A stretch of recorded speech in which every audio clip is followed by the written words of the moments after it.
Good morning or good afternoon, depending on where you're calling in from today. My name is Jared Gensel. I'm the director of the MLOG program at MIT. And today we have a webinar that features some alumni from the MLOG program as well as the sister program, the ZLOG program in Zaragoza, Spain. And it's one of a series of webinars that talk about different aspects of what you can do with a degree, a master's degree specializing in supply chain management. So for those of you considering the program, you can hear from the people who've been through the program about their experiences, but as much as anything, what they've done since they've graduated and what kind of opportunities this kind of a degree can create for you. So again, we'll be talking about both the MLOG program in Cambridge, Massachusetts, and the ZLOG program, which is based in Zaragoza, Spain, which was started about 6 years ago. The MLOG program is 11 years old now. So I'll start by giving a little bit of an overview of the program, our mission, and guiding principles for MLOG as well as ZLOG. Both sets of principles apply to both programs. They're very much aligned in terms of their mission. And then we'll go through each of the alumni to introduce themselves, and following that we'll be taking questions in a panel round robin. Throughout the call, at any point, if you have any questions, feel free to submit them via the chat session. So the audio will be consisting of the panelists today, but the questions can be submitted by the audience via the chat session. So let's begin with the introduction to the MLOG and ZLOG degrees. So both of these programs are 9 months in duration, and they're both full-time on-campus programs. So the idea is to keep it short and focused. If you see the guiding principles down there that are derived from our mission statement. Short and focused because we believe that there's a value in having an on-campus experience, in being immersed in the topics, in the classes, in the projects. Every student does a thesis, typically with a company, so it's a 9-month project. And we believe that the full-time immersion is a critical part in really mastering the skills that are needed in the supply chain world. We also keep it small and selective. We focus on a cohort of around, the average class size is around 30, 35 typically for both programs. We believe that's a key part of both building the network, the cohort itself, as well as keeping the program exclusive. So if you're part of this program, you're part of an exclusive alumni base that comes through this program. Next, one of the principles is to keep it practical and real. Everything we do at the Center for Transportation and Logistics, which is the host center for the MLOG degree and also the partner with Zaragoza in setting up the ZLOG degree, everything we do is really engaging industry. We have a consortium of companies, over 40 companies that are members of our supply chain exchange, we call it, where they partner with us and come to our events and sponsor research. And many of these companies also sponsor thesis projects, and students work with these companies on their research project.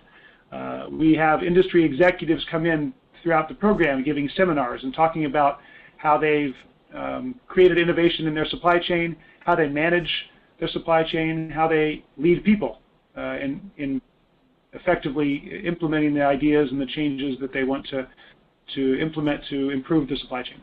So we really focus on connection with industry, both in research and in the educational content in the program.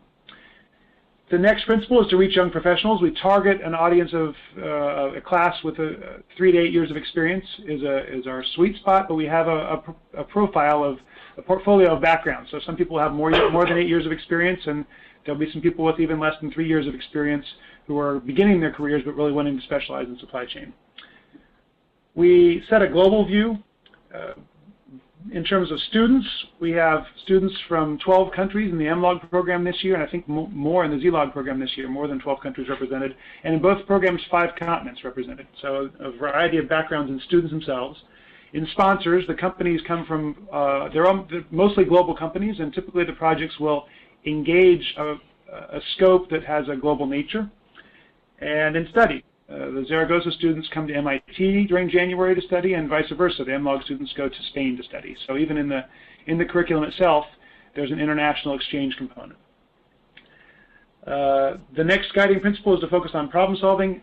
Everyone would expect with an MIT program that you would have an emphasis on analytical techniques and theory and solving problems. But again, we try to link it with practice, with the industry involvement.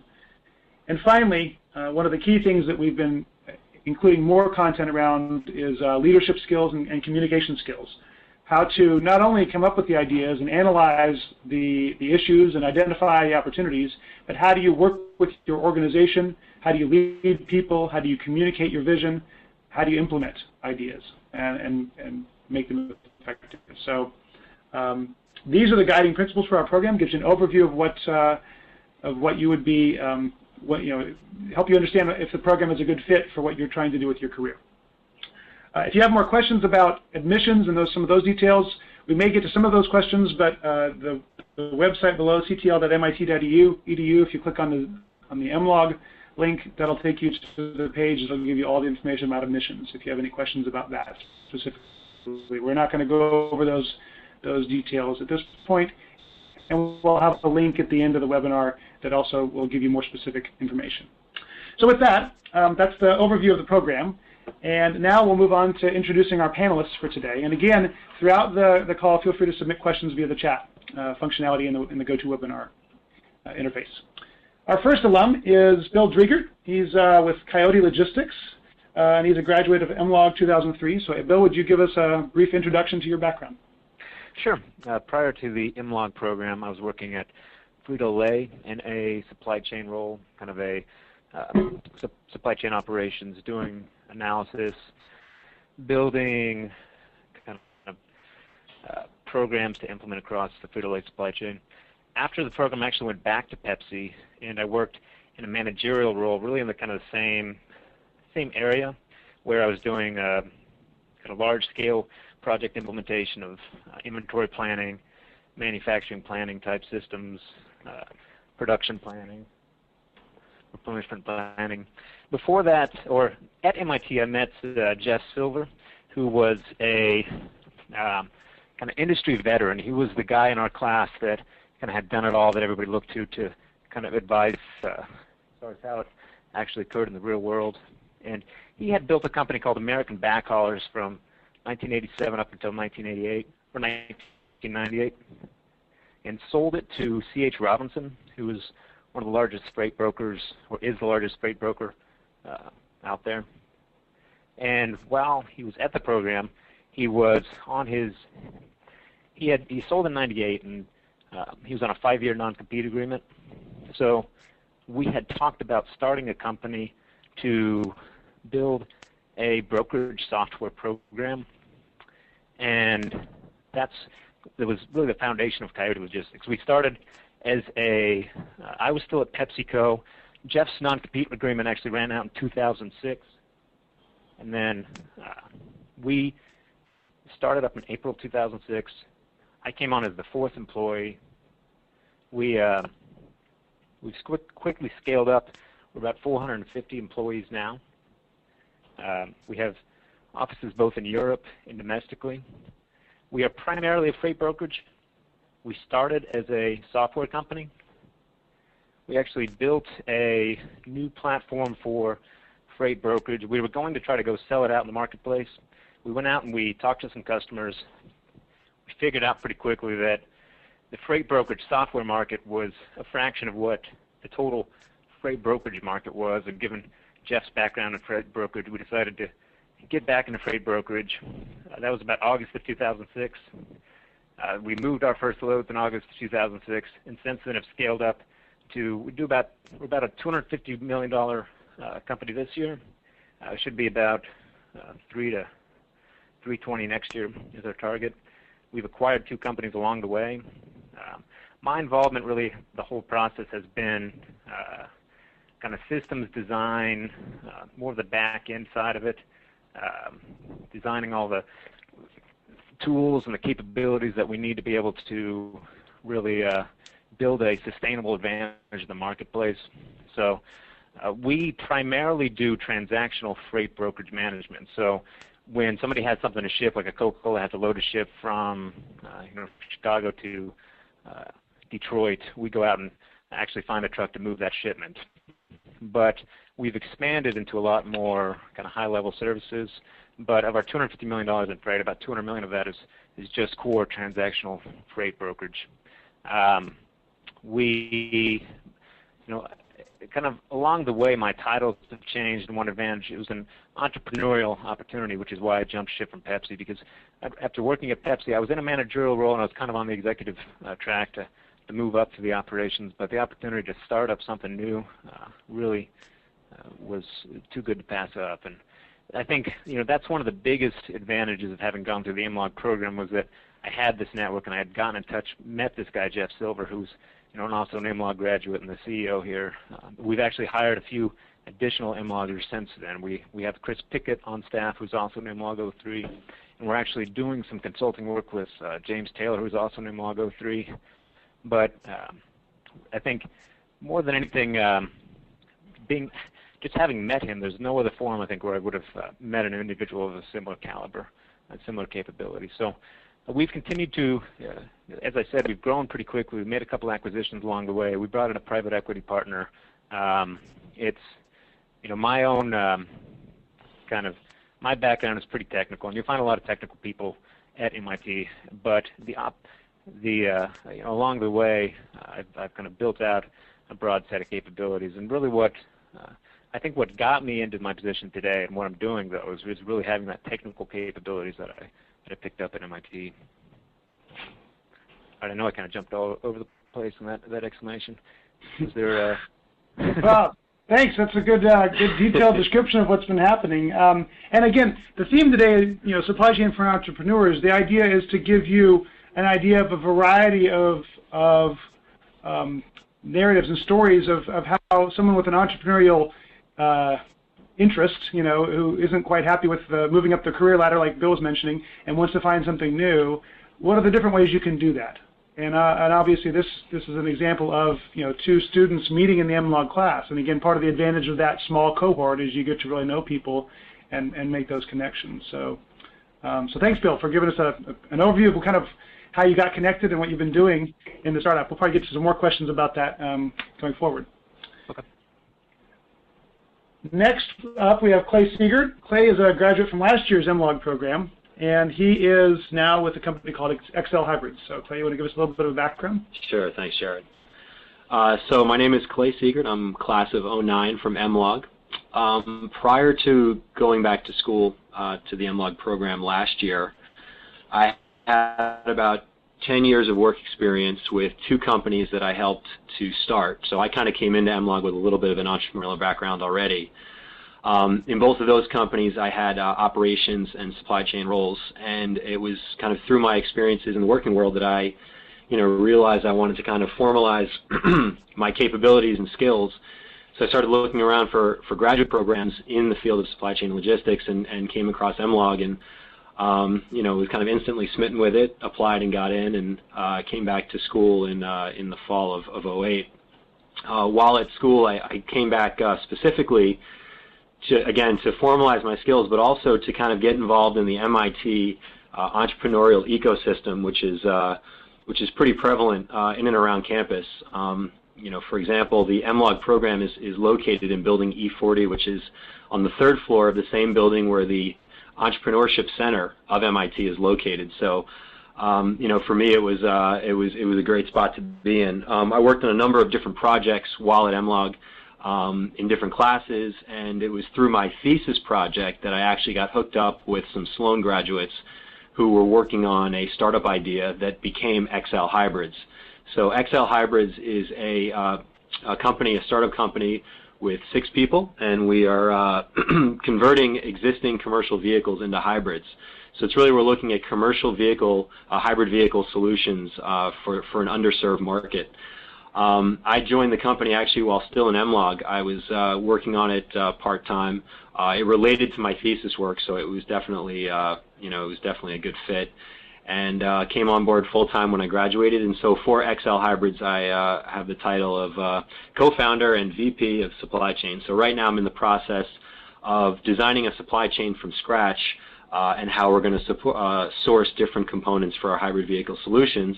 And I'd also note that we're sponsoring a thesis project, which is one of the reasons why I'm on campus today, is we have a pair of students in the MLOG program this year that are working on a thesis project for XL, so pretty excited to have them involved. So that's just a quick, brief background on me. Okay. Thanks, Clay. again, gives you a different angle. And I'm sorry for the typo in there. He is a graduate of 2009, so just this past May, and did connect with an opportunity while here on campus. And there is a rich ecosystem on the MIT campus for ideas, new ideas, a lot of startup ideas floating around. And a lot of times they need an operations person to help design getting to market. And it's exactly what Clay is describing there is designing a supply chain from scratch sometimes. And it's actually been a pleasure to work with him so far. With a thesis project, it's not often you get a chance to really be at the initial stage of designing a supply chain. So, and the students are really benefiting from that opportunity. Our third speaker today is Jared Schreiber, and he's a graduate from MLOG 2004, and is with a company, a software company called Retail Solutions. And I'll let Jared give a little bit of his background and prior to the program and what he's been doing since. So, Jared. Great, thank you. Hello, everyone. My background, I started out at Intel out of my undergrad as a logistics analyst and worked my way up to manage logistics planning, optimization, and decision support for the company, at which point I realized that I really wanted to go along a more entrepreneurial route in my career, and that's what attracted me to MIT, and in particular the MLOG program, where I could really hone in on supply chain management, but also pick up a lot of the entrepreneurial skills and experiences that MIT can provide. I didn't find the startup I was looking for coming out of MLOG. I interviewed with a bunch.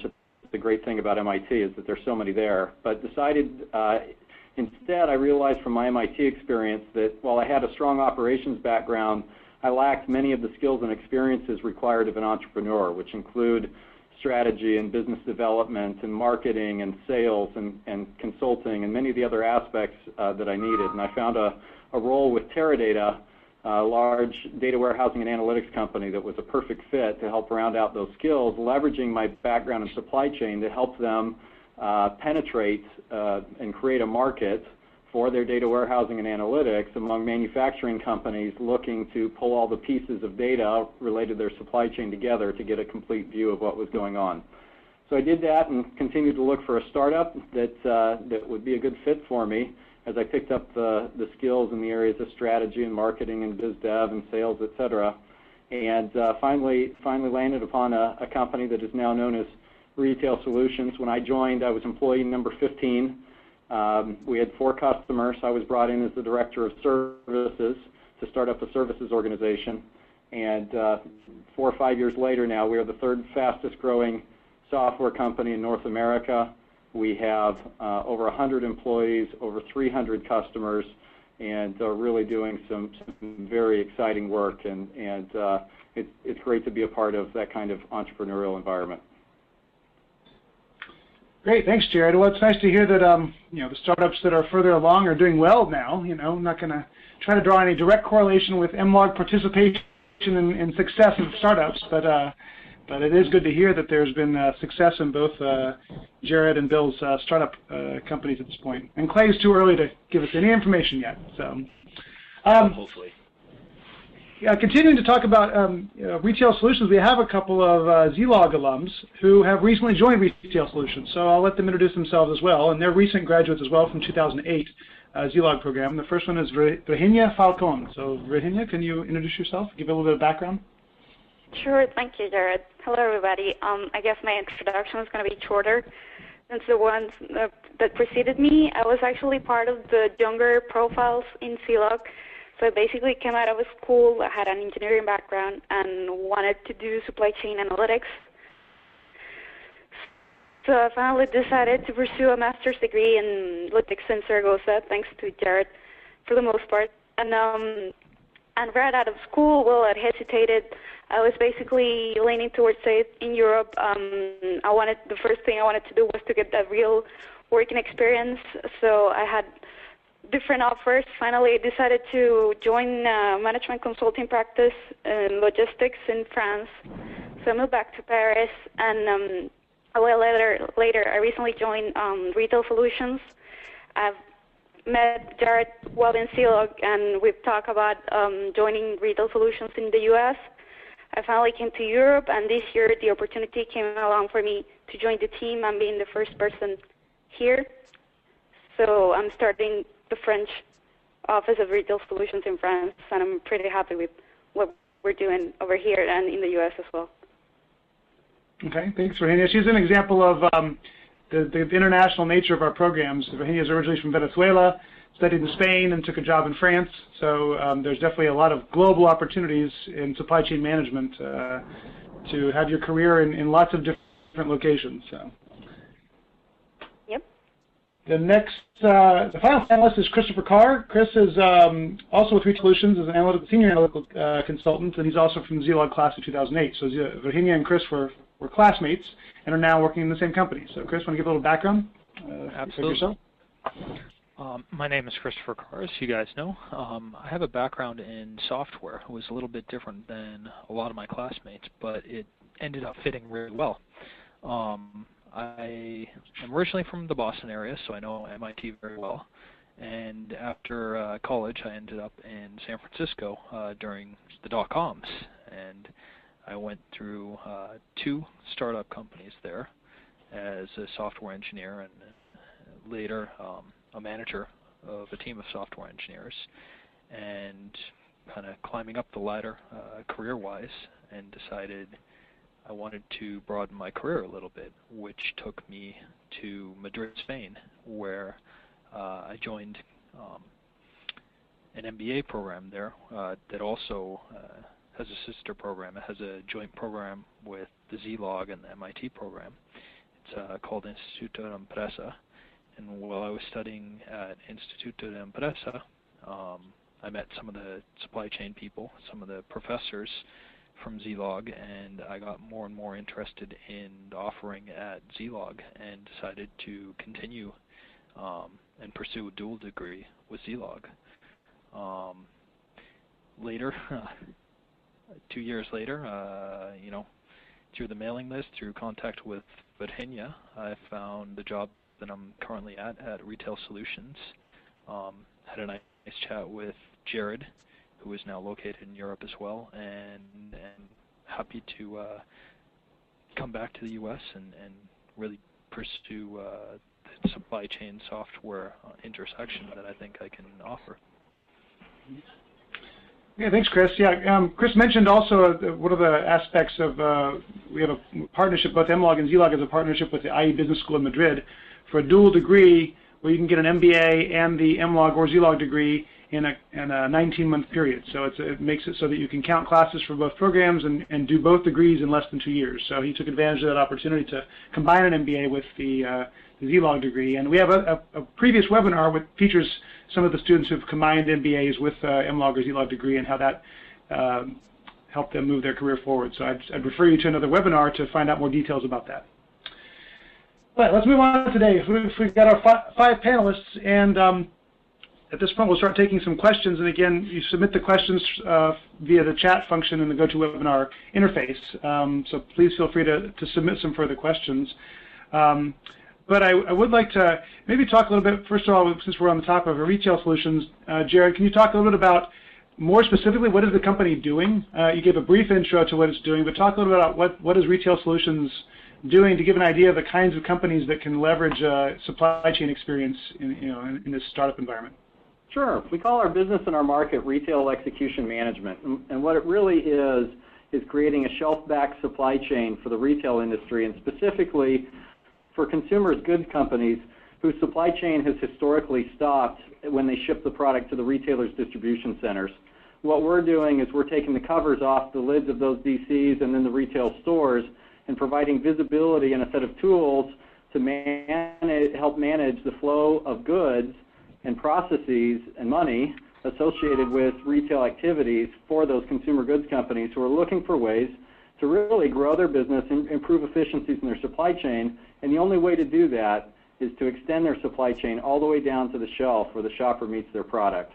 And so we take retailer sales and inventory and orders and forecasts and shipments and all this data from the retailers on a daily basis, and we make it useful for consumer goods companies who are trying to forecast their business, who are trying to replenish products, who are trying to establish appropriate assortments, who are trying to plan and run promotions, who are trying to prevent out of stocks, who are trying to establish appropriate pricing, et cetera. We've got a whole suite of tools and capabilities that we provide consumer goods companies to change how they run their business at retail. And we do this in a software as a service mode, which means we host all of the retailer data in a large cloud database that our customers log into over the web to interface with. And then folks like Virginia and Chris are the key to making this all work, because they're the ones that interface with our customers and help ensure that they're getting value from their work with that data in our systems to make sure that they are achieving the types of return on investment that a company would expect from working with us.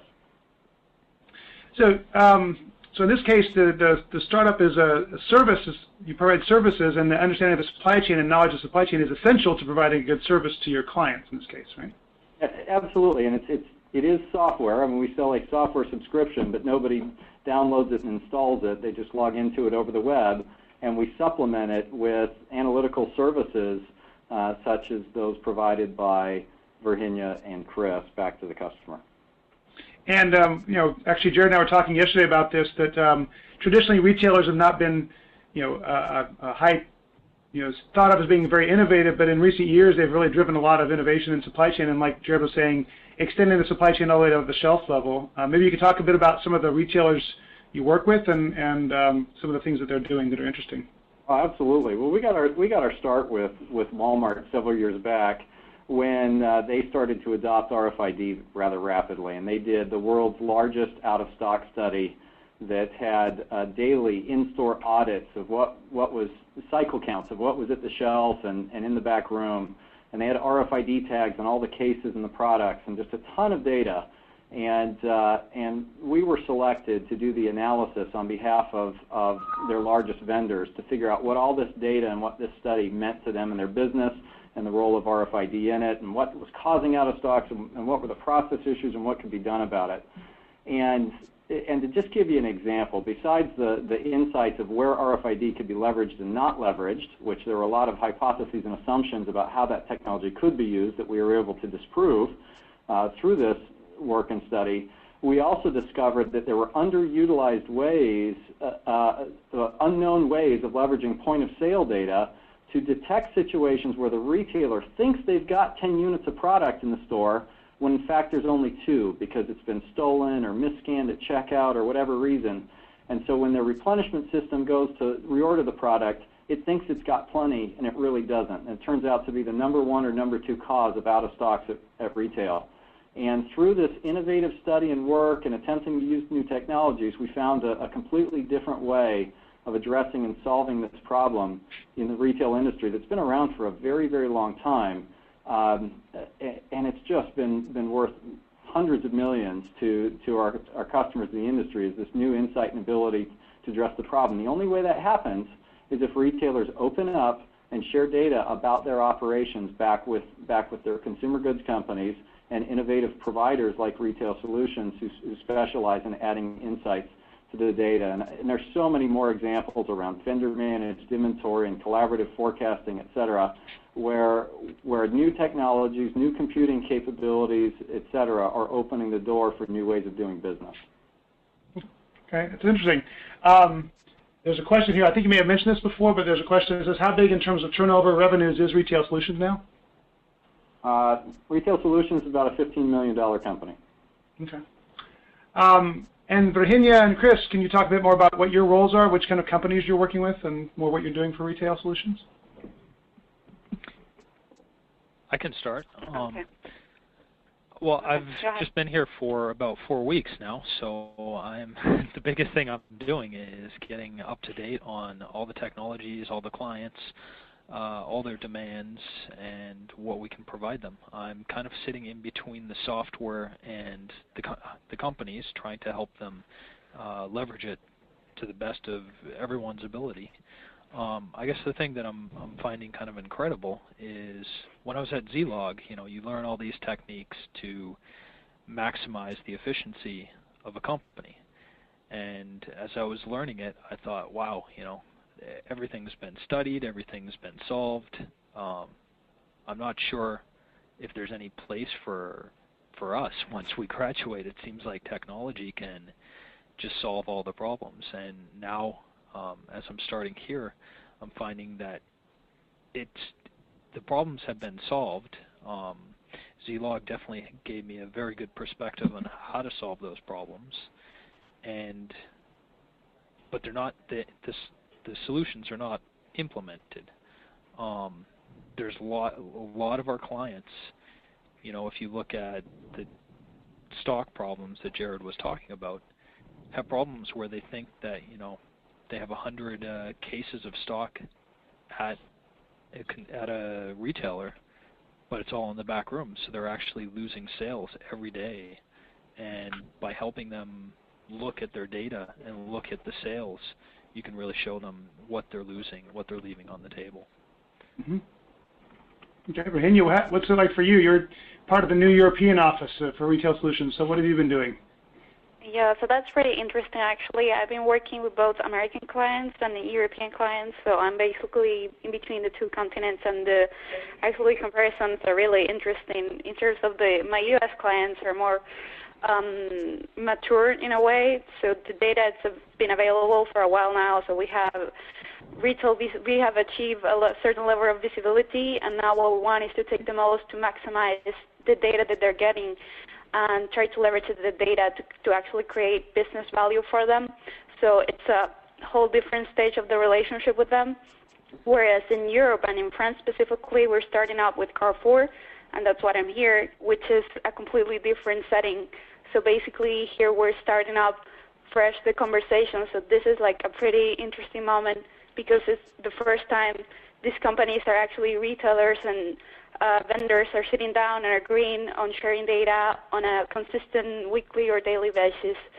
And so it takes a lot of, since it's the first time it's being done, so it takes a lot of configuration and trying to see how's the data that is brought in, what are the issues, and then configuring our products as well and try to adapt them to the European setting. Probably the data that we get is not as rich as some of what the American retailers are sharing right now. So there are adjustments and just to be part of the change of mentalities. So at this point in Europe, we're more working towards achieving visibility. And once we get there, then we can start analyzing and try to bring more value to the data that it's already there. Mm-hmm. Great. That sounds interesting, in terms of being on the cutting edge of an expansion into a new region. Bill, let me come back to you. I've got a question here about, you had a career in PepsiCo for a number of years. What's different about working in a startup versus an established firm? What kind of decisions are you making that are different? What are your constraints and challenges? Just a bit of a description of how that transition is from an established firm into a startup environment. Sure. At PepsiCo, there was a pretty established supply chain organization and established infrastructure, established processes. My area of control was limited within a pretty focused, specialty kind of buried within the organization. So my exposure to customers was probably 5 levels from any sort of customer interaction. Right. In a startup environment, I've had to wear every hat and play every type of role throughout the organization. So, I have no sales training, yet I probably go on a sales call at least 2 times a week of some nature, be it a phone interview or face-to-face sales call. I never knew anything about phone systems. I had to pick the phone system and install the phone system that we're going to install, or that we use here. There's just so many different types of capabilities that I've had to learn and been able to practice and kind of leverage. We made 2 acquisitions. I got to play a huge part in doing the analysis and working with the companies and understanding the implementation and how we're going to merge these 2 cultures. So that type of opportunity would never come across with Pepsi unless I was, an executive within the finance department or kind of very focused, specialized role. So that's probably the biggest difference, is just the breadth of talents that you have to bring to bear in a startup environment versus a corporate environment. You can be a lot more focused and specific, and there's a lot of, I think, faults that you can just kind of work around in a corporate environment that quickly get exposed in startups that you have to learn to be better at. You have to learn to be, if you're not good at sales, you have to learn to be better at sales. You have to build that capability out because everybody's. Sorry, go on.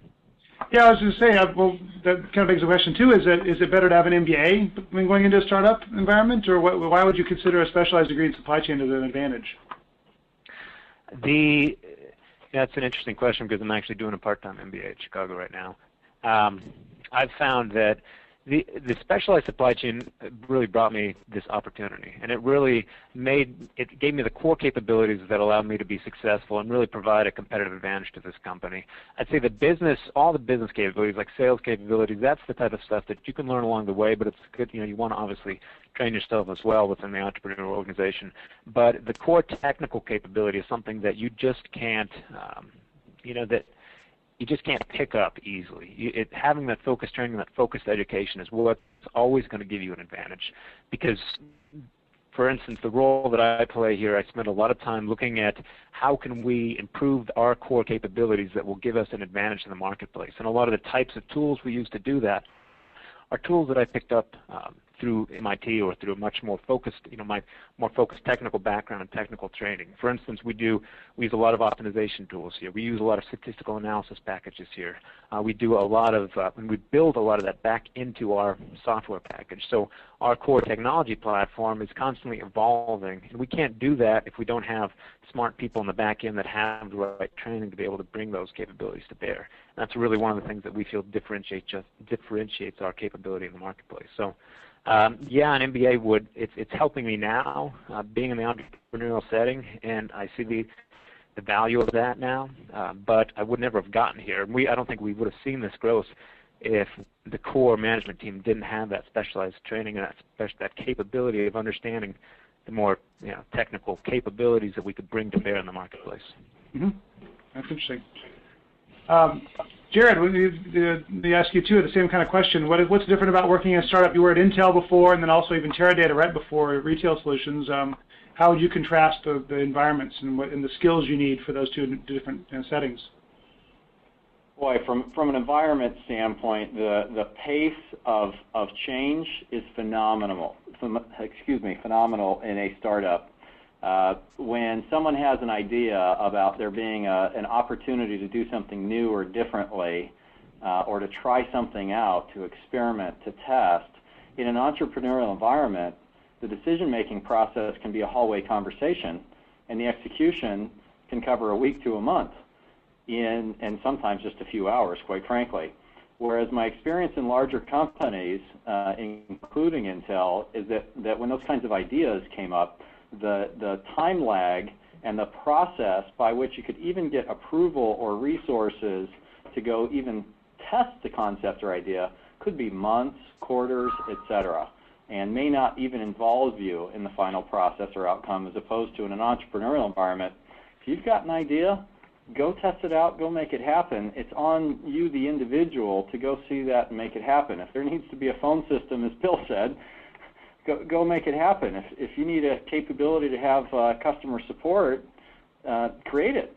And if you want to test a new approach to do price optimization, do it. And I think that's one of the exciting things about an entrepreneurial environment is just the rate and pace of change and the opportunity to turn ideas into reality, or at least to give them a try, on such a rapid scale and basis. And so I think the skills that ends up requiring of an individual in an entrepreneurial environment is, because the pace of change is so great, an individual going into a startup needs to be able to adapt to change, and in fact, to some extent, to create and drive change, because the status quo will get you nowhere but stuck in the mud in a startup environment. It's really the individuals who can create, drive, and at least adapt to change who tend to thrive in an entrepreneurial environment. Yeah. So we got a question here and I'll ask this to Clay. One of the participants says, what skills played the most critical role in your success as an entrepreneur? And how has your experience through MLOG improved that skill? So you have had experience prior in entrepreneurial environments, and so what are the most important skills, and how did you leverage MLOG in terms of developing those skills further? Yeah, I think that, like I had mentioned before, prior to MLOG, I had about 10 years experience with two companies that were startups when I joined them, and I was able to help them grow to a certain degree in both situations. Coming back to school, coming back to MLOG, it was really, to kind of, learn more formal techniques, as they relate to logistics and supply chain management. But I think that, one of the biggest takeaways from the program is something you touched on in the introduction would be, leadership skills and, kind of working in teams and exhibiting leadership skills that will help, grow an organization. And so there's one aspect of the program where on Fridays it's a 3-hour workshop that really focuses on leadership, public speaking skills, that type of thing. And for me, that was really a great experience to really learn those skills. And so applying those now to Excel hybrids, where I'm I'm in a room with 5 other MBAs and we're out meeting with with big customers and definitely that having the leadership skills and having the ability to kind of communicate what you want to get accomplished and why is critical for a startup, because you can go in many different directions in a startup, and you kind of have to at some point focus on, okay, where are we going and how are we going to get there. And so I'd say coming back to MLOG, that was probably the biggest thing for me. Mm-hmm. And going forward in your company, I mean, you're the supply chain guy there. Yeah. You're brought on as a supply chain guy. So how is the supply chain critical to your growth as a company? And I mean, how is your role essential in terms of you are a required part of the team to make the company a success? Yeah, absolutely. So the core of our business is really on the execution side. What we've been able to do is secure some intellectual property for a proprietary intellectual property for hybrid vehicle solutions. But at the end of the day, how is XL Hybrids going to be successful? It's going to be executing on the business model, which is basically offering fuel efficiency improvements to fleet customers around the country. In order to do that, you have to have a supply chain for sourcing different components. So if we're going to convert a vehicle into a hybrid, we need to source electric motors and batteries, for example. Well, that involves suppliers around the world, and so it's critical for us to have speed to market, but also have accuracy and efficiency in the supply chain. So, whereas going out on sales calls and building financial models and figuring out the lease structure for our products are all critical skills. At the end of the day, XL Hybrids is going to be successful if we have a very efficient, cost-effective supply chain, which is really what I'm heading up. Yeah, and working with some ZLOG or MLOG students to help design that. So, there's another question in here for Virginia and Chris. Can you compare studying in Spain with the U.S. in terms of course content, the cohort, the experience, and the job opportunities from the program? Well, okay, I'll go first. So I think the biggest difference will be the weather. I think it's better in just Spain than in the U.S. or in the East Coast, at least. I think for me it was the right decision to come to Zaragoza in terms of actually living on campus. Most of all, we were 25 from 16 different countries.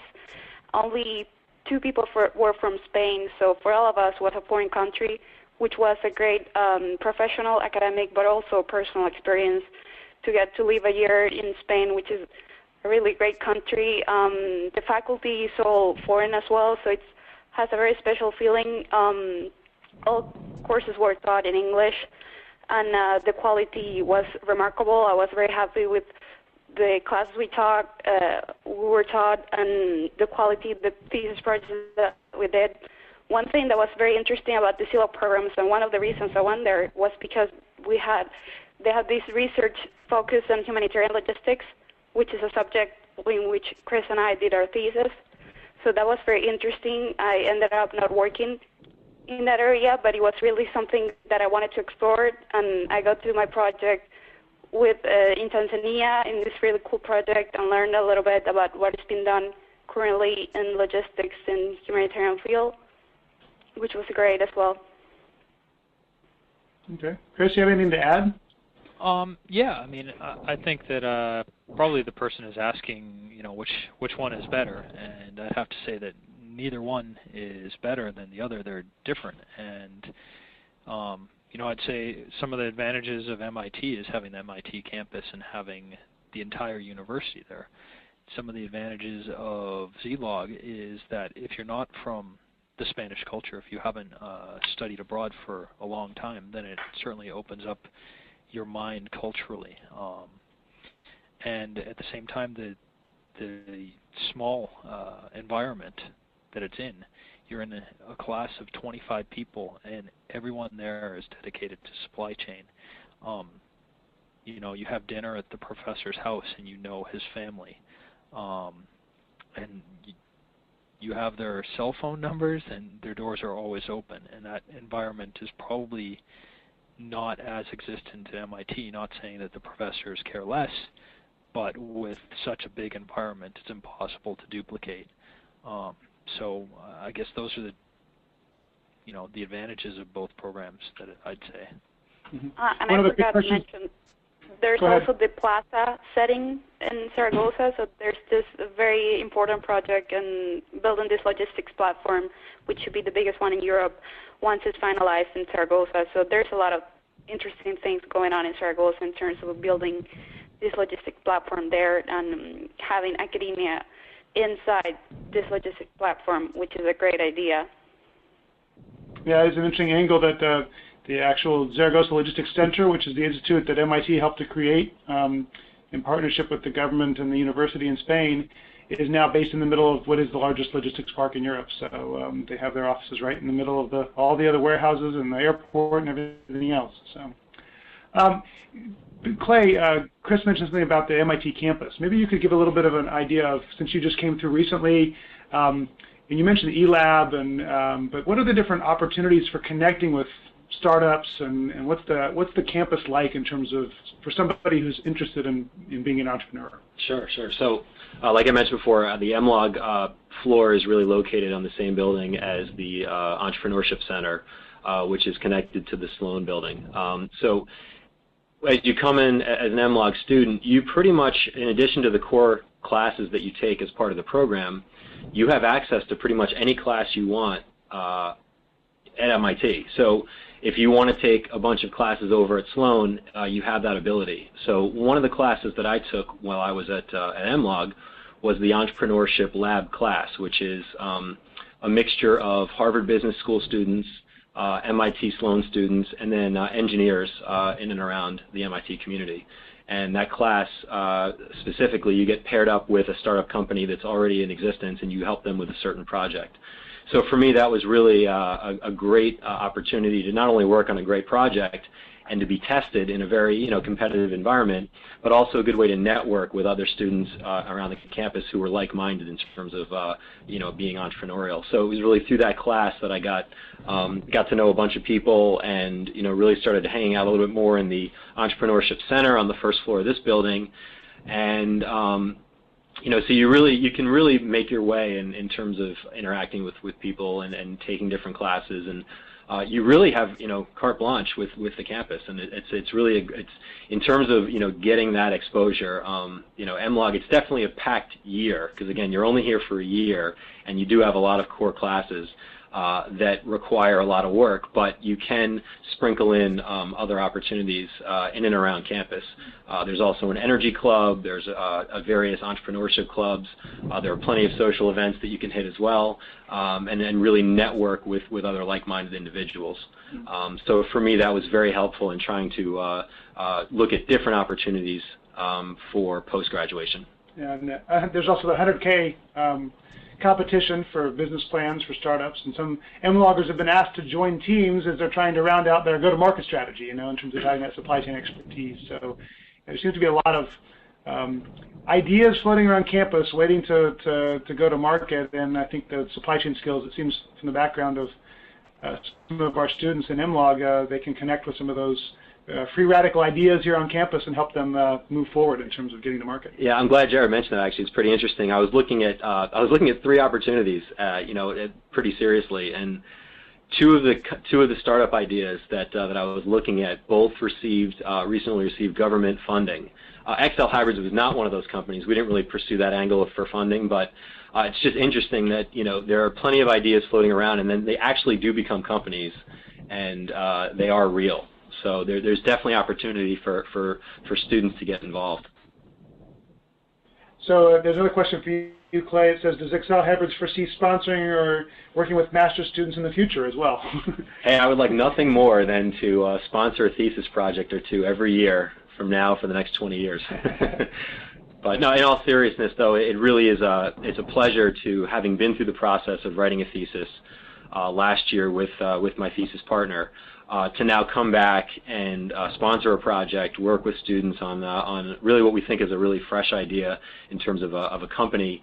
And but again, it boils down to this execution. It boils down to the supply chain. So for them, it's a real hands-on experience with a real company that is looking to make it happen.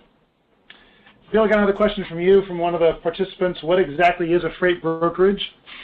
Sure. Maybe you can give a brief description here. You described some of the things before, but give a little bit of an idea for somebody new to the area. Yep, I'll keep it brief.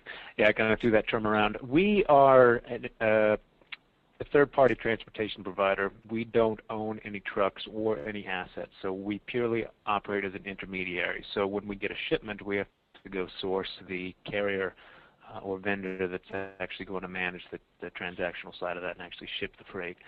So that's basically a brokerage as any brokerage would operate. We have one side that's the customer sales side, and one side that's really the procurement, working with the vendor side.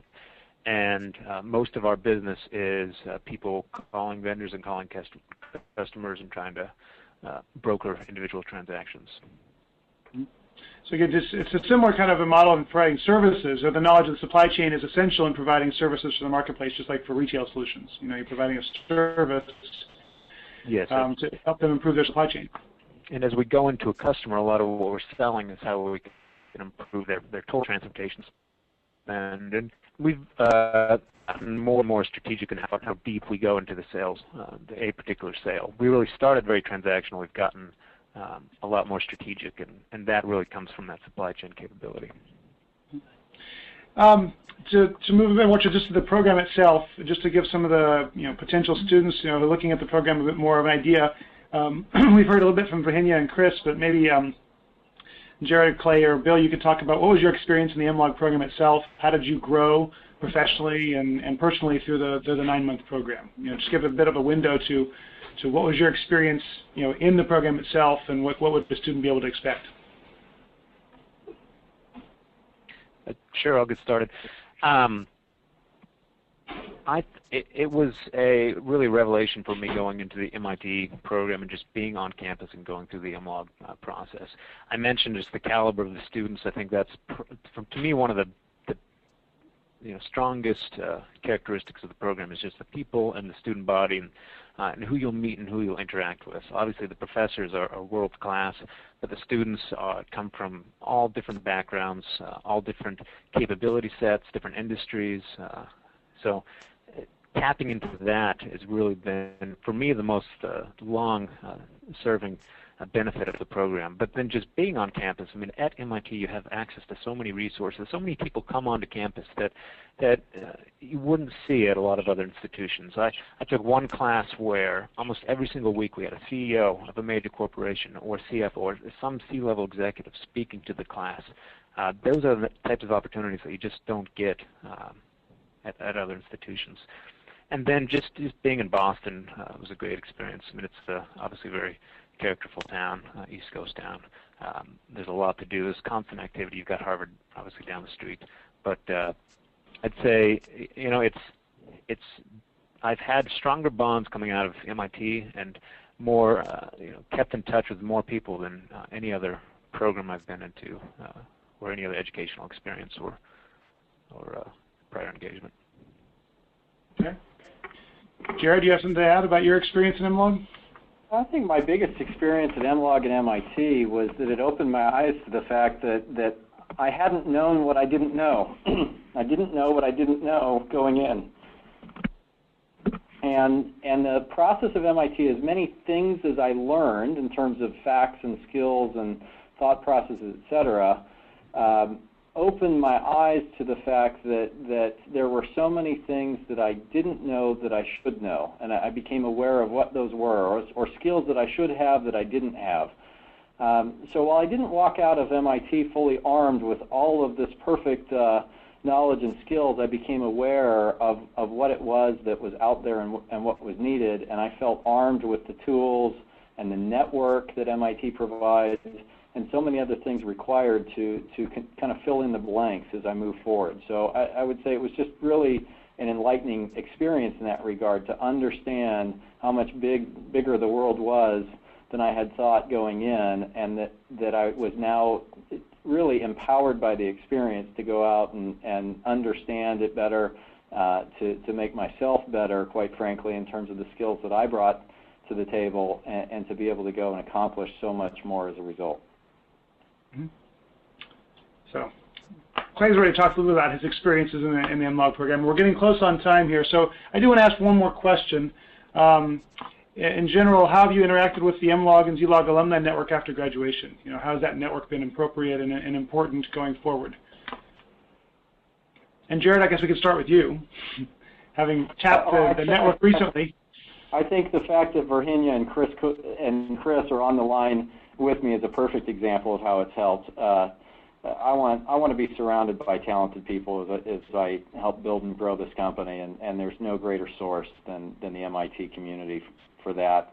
I would also say, as I try and find people who have done work in particular areas or industries or at specific companies who might be able to help me out with an introduction or an explanation of how something works in their field or industry, or how a problem has been solved before, I'm able to use the MIT network, both the people I met, plus the infinite connection that's provided thereafter to contact any MIT alumni, and I leverage the heck out of it to help really expand my own network and make sure that I tap into the full set of resources that the MIT community provides. But anybody else want to add anything else about their experience with the alumni network? Yeah, I would just back that up. I mean, we've been kind of we've kind of stuck to our class, but at Coyote we have 3 MLOGs on staff, so obviously the network's been a big part of it, and we just brought on another James Taylor, who was another MLOG 03 to do additional work, and like Jared mentioned, I think just when you put questions out to the MLOG community, you tend to get much more detailed and thorough responses than you would just throwing them out, because it is a small cohort with each class, and it is a pretty tight-knit group, even across classes. I would say the one thing I regret is probably not going back to campus as often or every year when the graduations, to kind of build that dynamic with the existing classes, although we have a few times and plan to again this year. But it's, like Jared said, I mean, it's a group of exceptional, supply chain leaders that are going on to do great things and have extraordinary backgrounds. So that type of network and being able to tap into that on an ongoing basis is obviously a huge benefit. That's great. Well, Bill, we'll look forward to seeing you at the reunion this March, along with all the other alums on the phone. And we do like to. It is one of the pleasures of being involved with the program like MLOG and ZLOG is that we see the connections made personally and professionally throughout the program and through the alumni base as they go on with their careers. So it's one of the rewards I get as a director of the program to see those bonds continue to grow going forward. It is 2 o'clock now, and I do want to wrap up the call, but I thank all of our panelists for giving a little window of insight as to why a supply chain degree might be a path to entrepreneurial opportunities. I think you gave us a good background on the environment and what skills you were able to bring to bear in that environment. And good luck with your success going forward. Hopefully, continued success to Retail Solutions and Coyote Logistics, and good luck with Excel Hybrids going to market with their new ideas. And if any of you have further questions, feel free to contact us. I will put a final screen up here that will give you some website links to go find out some more information. There have been a few questions we haven't been able to get to, and we'll try to answer those soon afterwards, and maybe connect you with some of the panelists you've asked the questions to do the follow-up. But again, thanks for the participants, for the panelists for joining, and participants for your questions, and that concludes this webinar.